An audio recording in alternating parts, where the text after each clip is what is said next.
So, yun, guys. Andito ulit kami. Ito ang part 3, guys. May pupunta ulit dun, guys. Dun may makikita ulit kayo, guys. Kasi, guys, para talaga, pumunta na dito si guys. Kilala nyo ba yung nanggagamot sa yung para matanggal yung mga multo? Sino ba yun? Si Ed Calua, guys. Pumunta na siya dito, guys. Dito siya natatakot, guys. Banda. Dito talaga, guys. Kasi dito, guys, minsan may nakatayo dito, guys. Tapos, para siya, guys, nakakumo. Tapos bigla-bigla nawawala. Tingnan nyo, guys, ha. Papatayin ko ilaw, guys. Makikita nyo. Uy! Sino yung dalawang yan, guys? Hindi ko lang nakita yun. Ay, nagalaw, guys. Yun, papatayin ko muna. Hala! Asan na yun?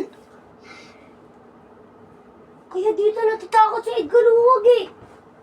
Guys, nawala siya, guys, oh. Dito, guys, diba, guys? Dito nakatayo. Dito siya, nandito sila. Dalawa sila, isang babae, isang maliit, tsaka isang malaki. Siguro, guys, dito na namatay yung guys. Nagpaparamdam na.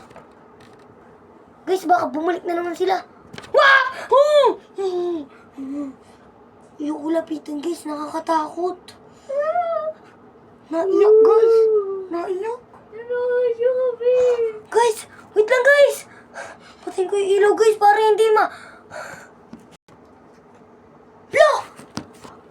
Asan na naman yung dalawa? Nandito sila, guys.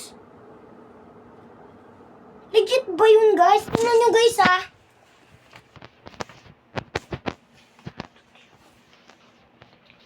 Tingnan nyo, guys, oh. Ayan lang naman yung mga guys, buo. Yan, ayan, guys, oh. Ayan, guys, oh, wala naman akong kasama, eh, oh. Ano yun, guys? Paano nagkakaroon nun? Kita nyo, di ba? Pinakita ko lahat. Wala akong kasama. Guys, wait lang, guys. So, yun, guys. Open ko na ulit ilaw. Sana, guys, wala na sila. Why? Tulungan ko daw sila, guys. Patay. Guys, ayoko na mag-upload, guys. Nakakatakot na talaga ngayon. Ayoko na.